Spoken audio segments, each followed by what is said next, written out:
Hello, teachers. Hello.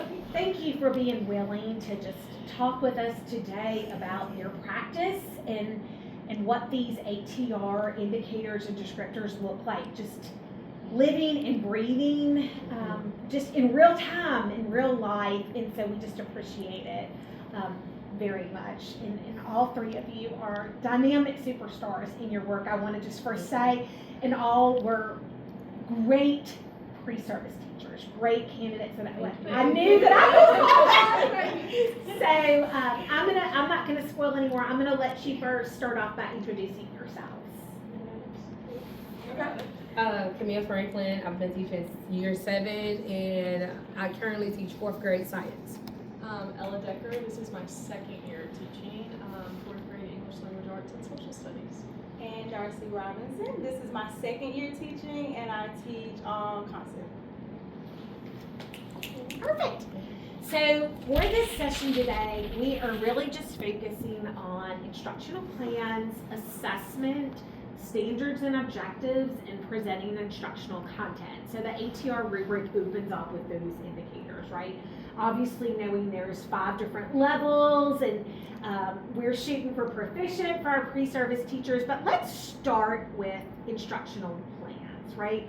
So when we talk about instructional plans, we always want to make sure we have measurable, explicit goals that are of course aligned to both national and our state standards of their sequence, build on prior learning, prior knowledge, and most importantly, meet the needs of all the great people we get to service. So, how would you, in your words, if you had to sum up instructional plans and what I kind of just quickly went through, how does that look in your daily practice?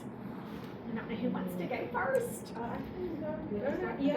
For me, I still do completely what we did for XPA, and I start with backwards mapping. So I start from the assessments, and then I work myself backwards. So we try to make sure that everything that we teach comes directly from the assessment. So we start and we just break down each concept by the days of the week.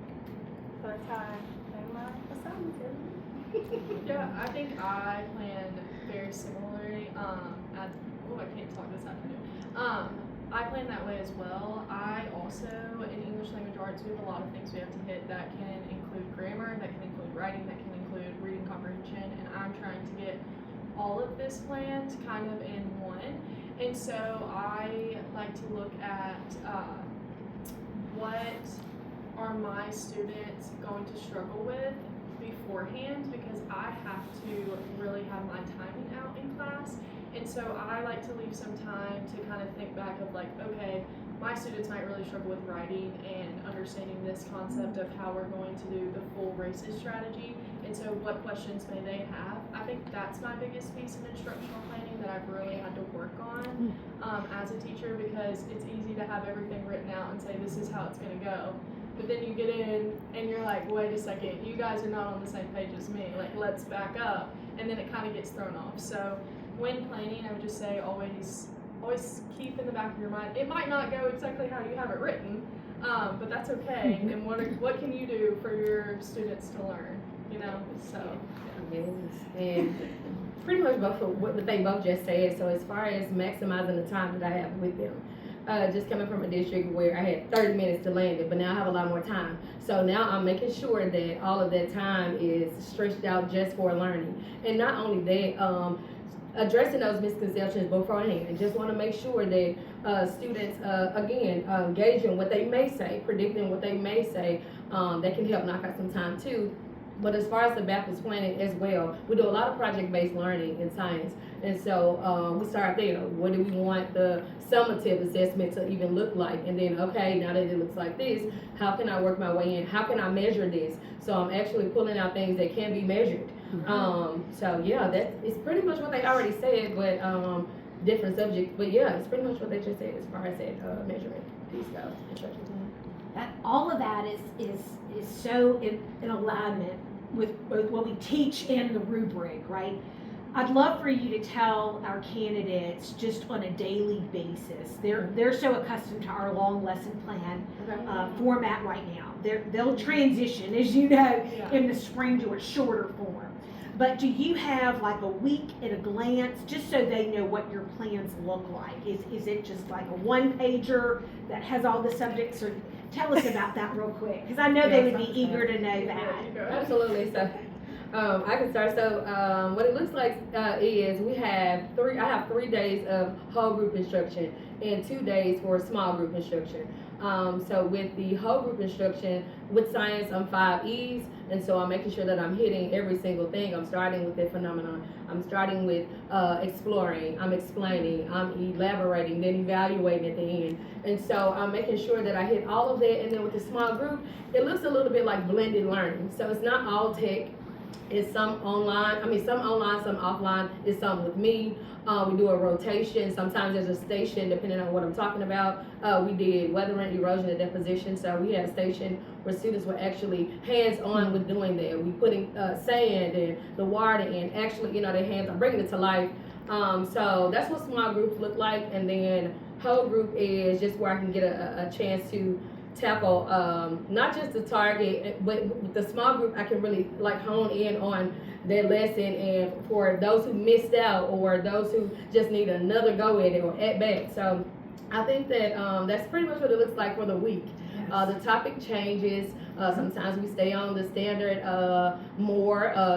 We go into it 2 weeks, 3 weeks, because mastery doesn't look like in one day. Sometimes you have to go through and you have to stretch out, and you have to find other ways to address or attack that topic, because students may not get it in the way that we think they will. So that's what it looks like for me. And then I can kind of describe how we physically write it out and plan it out. So at our school we do something a little bit different. Not different, but I don't know if every school does this. We have our full quarter scope and sequence, and so we call it kind of like a quarter at a glance. So when you do look at it, it is a week, but we try our best to go ahead and have that whole quarter planned out. It's a living document, so it's gonna change. It changes all the time.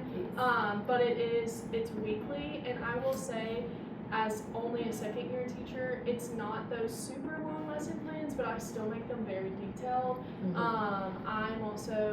I have my quarter at a glance, but I also still have the old school paper, because for me with my timing, I know that's something that in my evaluations I've got to work on, and so I write them out, because if I don't write them out, I get lost. And so I have it digitally and I have it written out, but I will say it's not as extensive, but I will also say it gets easier every year. But don't let those lesson plans scare you, because I think you're going to benefit the most from them by writing out that much. And so you can cut back a little bit, but also at the same time, if that's what's going to help you teach and be the best, that's what you got to do. So and that effective planning is going to help your students. Yes. So that's what you got to do. Right? Yeah. And in second grade, it looks pretty much the same, except because we do teach all subjects. It's a lot, but our lesson plan is still the same. We do phonics and grammar every day. We do writing every day. We do math every day. We do ELA every day. So we have to make sure just that we are very strategic with our timing and our planning. But we do break it down in different ways of how we teach it each day, but we do have to teach all subjects each day. It's one objective usually per week, per subject, and we may have one standard. Now that could change, like Ms. Franklin said, sometimes we do have to change things up, and we might have to stay on the standard and objective from the week before and then add that to the second week, but it all plans along, it all goes along. We don't really use the longer lesson plans as much in second grade, but they come in handy big time for math and ELA for sure. Phonics and grammar not as much, because we do kind of touch on each of those each day, every day. But I definitely use the long lesson plans for ELA and math, and it just works and it helps. But I mean, as the year goes on, it gets a little bit easier, and to just know your students, because I mean, we're week 6, So I'm still learning my students. though. Exactly. Like I And haven't, I your don't lesson know. plans can, like I said, you're gonna know what's best for Yeah, you will know. So You will know. your You will first know. year they might still be really long. Your second year Yeah. you shorten them a little bit. Maybe by Yeah. third year they'll be even shorter. But like Yeah. you just got to do what's best for The you. differentiation for sure is what Yes. helps the Yeah, that most piece. Yes. when those lesson plans. Yes. Because you're gonna want to know, like, okay, I have some high students, I have some lower students, and then those middle students, and being able to know, okay, they're gonna need extra work. I might have to do something Yes. different, so it comes in handy. Yeah. It really does. And that changes per topic Oh because my goodness, they may be yes. great at this area and then you do a different skill and they may have a little bit of prior knowledge in this area. So Yeah, the different and also skills thinking different. about, I'm thinking about what was on it when we were doing it. I knew accommodations and modifications was on there as Yes, well. and it is. And you're trying to think about those things. One thing that does help is a positive in school is you're going to meet with your person who's going to give you all their accommodations and modifications, Mhm. and you're going to think about like, okay, this is what I have to do. It's not Mhm. optional. Like you're Mhm. literally told what you have to do. How am I going to fit it in? And so in that thing, you might not have to do super long like you're doing Yeah. right now, Mhm. but they're still there. And you Right. still have to be Yeah. implemented. Mhm. So. Well, and just even hearing y'all say how just going through that process of learning how to answer those prompts in that long form has truly impacted your work. And like you said, Darcy, even if it isn't, I'm still using it for ELA and math. I'm sure too when you have a scheduled evaluation, that's Yes. something definitely that you're scripting out, ensuring you're asking those higher level thinking questions and you're thinking about the students that you know you're going to need to make sure you're having those modifications and accommodations at play, right? And just too, I'm hearing this theme that we just were flexible and we have to adapt while we have our plans. Ms. Franklin, like you said, it could even be, which is something we don't often think about, but like we're teaching this particular skill, and like you said, maybe because of prior learning, lived experiences, that was you went through that, and mastery, for all was attained and so forth. But then the next thing you were teaching, not so much so. And so therefore the planning aspect, is of course impacted and affected from that. Refine. Yes. So when we think about assessment, we think immediately about standards and objectives, right? So let's just pull those two indicators together, right? Our assessment, backwards mapping, backwards planning, Ms. Robinson, what you said is that end game, that end goal is what we're shooting for in backwards mapping. And so talk to us about coming together with the assessment and the standards and objectives. What does that look like?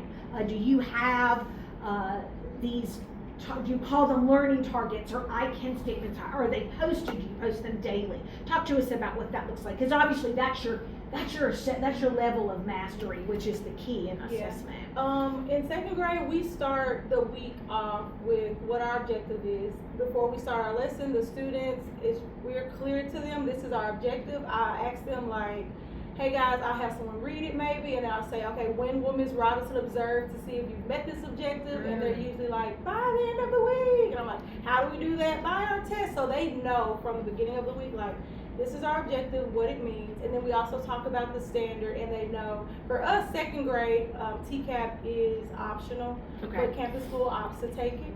So we talk about the standard, when they're gonna know the standard, or when I expect them to know the standard, when I'll be able to monitor and observe when the standard's given. They know, oh, that's by TCAP. And we just feel like by letting them know early in the year, they're not worried at the end of the year when TCAP comes, because they know we've been learning these standards, since the beginning of school, and then they're able to break them down, and they know every lesson, when that start and when the end is.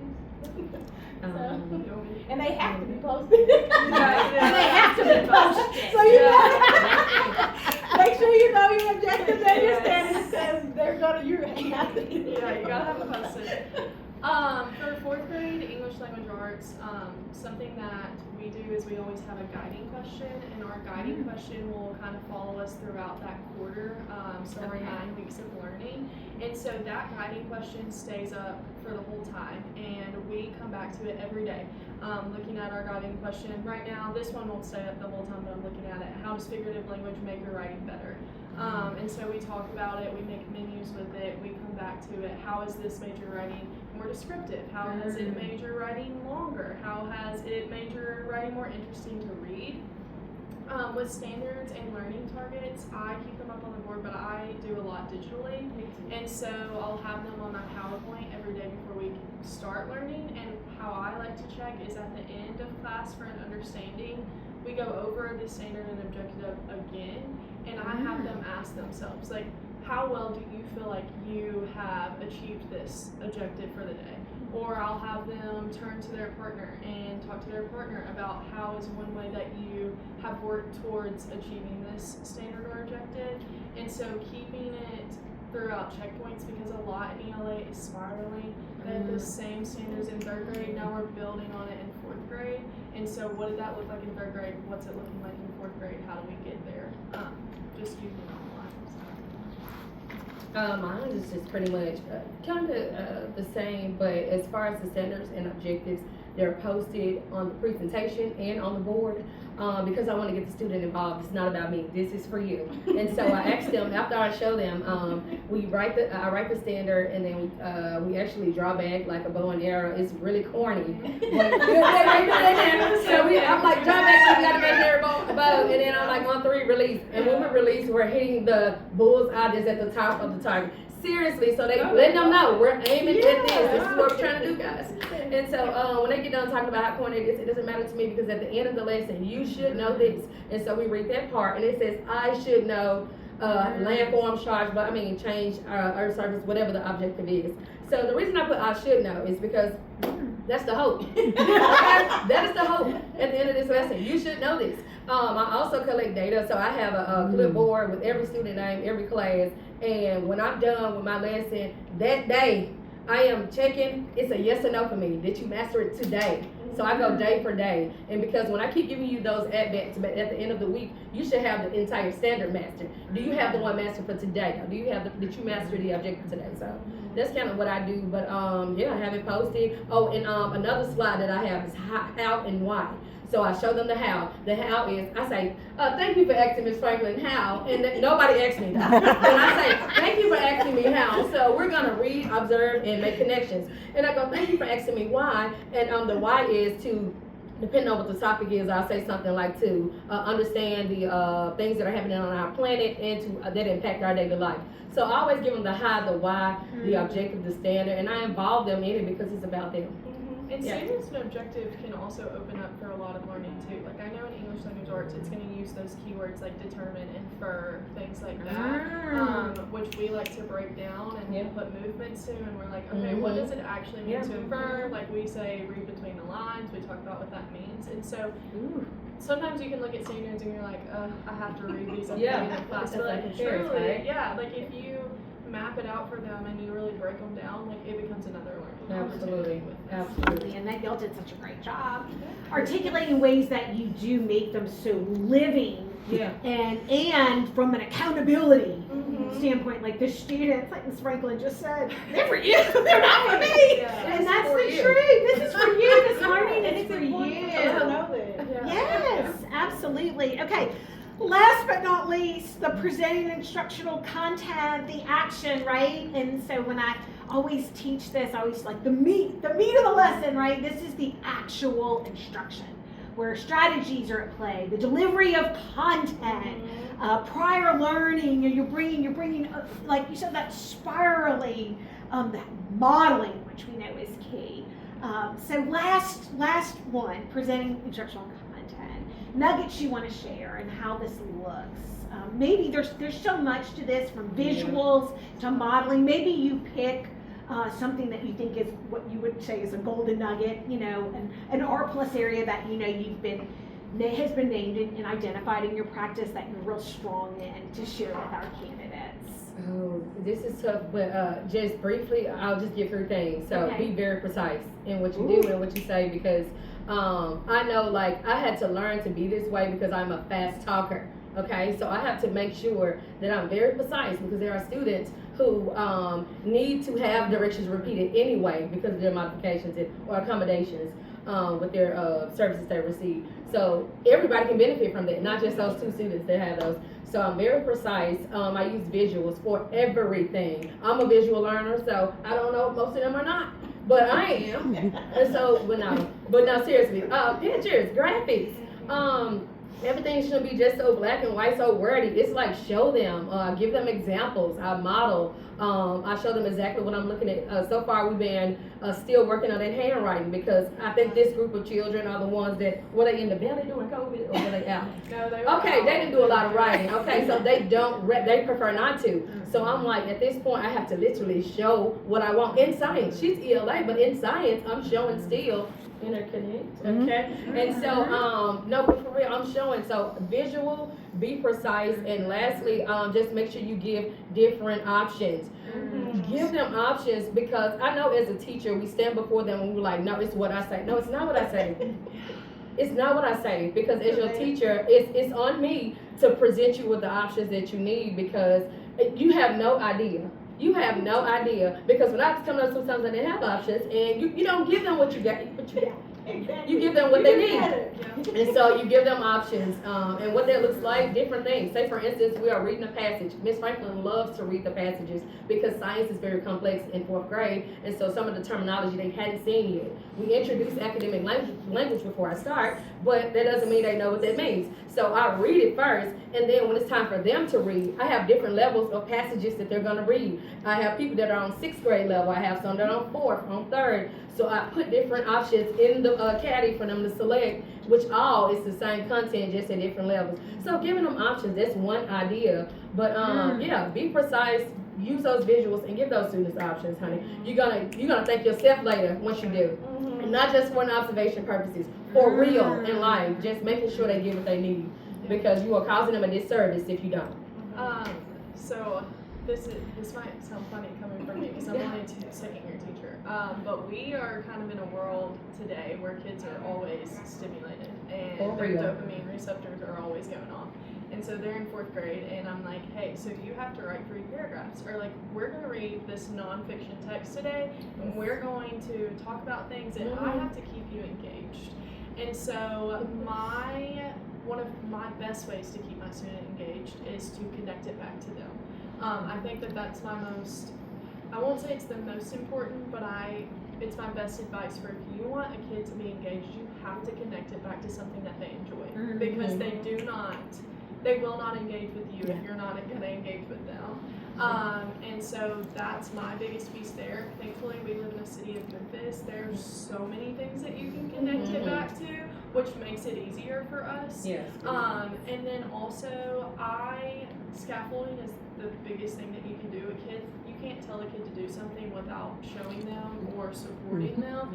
And so I mean, I use the same thing. I do. We do. Gradual release. Gradual release. Exactly. Same thing. Like, yes, like it's an everyday work because Lord. I can't give you a new standard or give you more things that you need to build on without showing you how it needs to look, doing it together, and then releasing you. Because if you just release them, it's not going to work.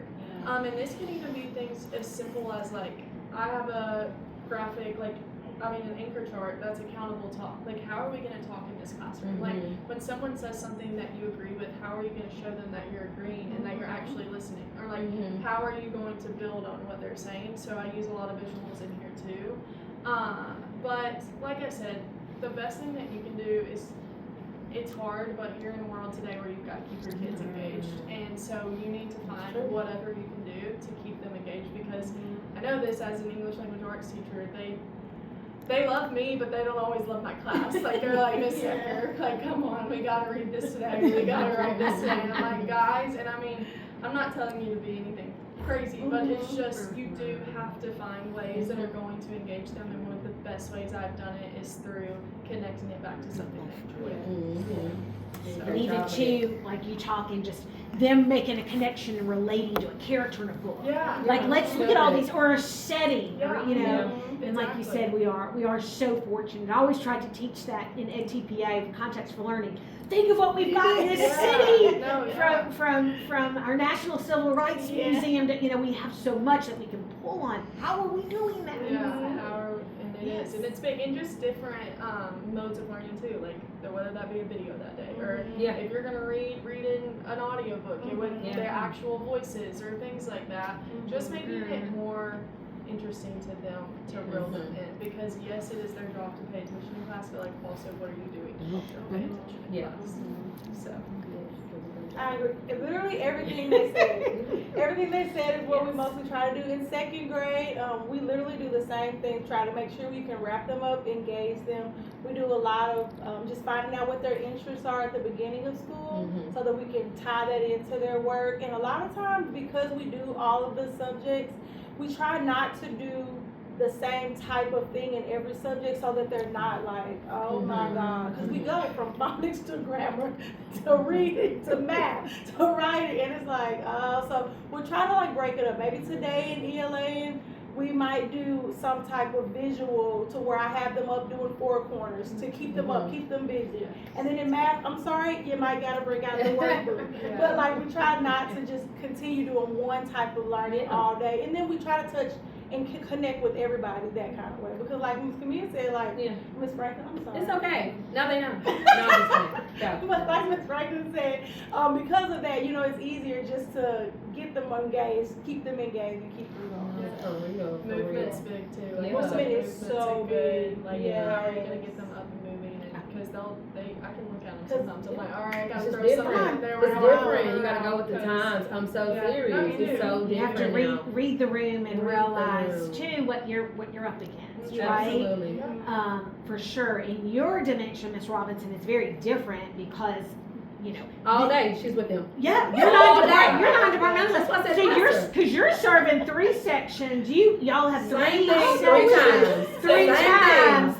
But 3 you're times. 3 different non-departmentalized. sets of students. And But same thing, 3 times. That's true. No, I It's did not pros do and that. I like cons. But see, hey, there's pros and cons for this, Yeah, and I've already explained this to my teacher candidates Yeah. and how there's beauty in both. There and is. so And there also really understanding is. though with us, like I know that you probably see this too, but like understanding that your first block, they might get it and they know it. And then your second block, they might not, and you've got to switch it up, and tomorrow is second block, you're going over it again. while And first then block's it's a small moving group on. the Yeah. next day, so Yeah. you won't see them So- until the following day. See, So it's a lot. there's There it's is. just It's a lot. different. It's just very different, and there's lots of things you have to take into account because we are at the end of the day serving, Yes. and so the way that you're serving is very different. Yeah. Yeah. And so I don't think there's anything else in this whole wide world we could have done that could have been more effective than just hearing from you. And this gives me the chills because I've been in this work for, I don't know, over 15 years. And I've never done anything like this in my career. And so this was so awesome. And y'all are so great. And your children are so lucky to have you. Oh, So thank you. you. Thank you for sharing. We wouldn't be us I know, without come you, on now. so Without y'all, I'm gonna say y'all, because I didn't tell them y'all. I didn't tell them that she taught me as well. I didn't tell you. Yeah. She taught me as well. Good point. So. Yes, she did. But okay. That was so good. Thank you for this Thank opportunity. you.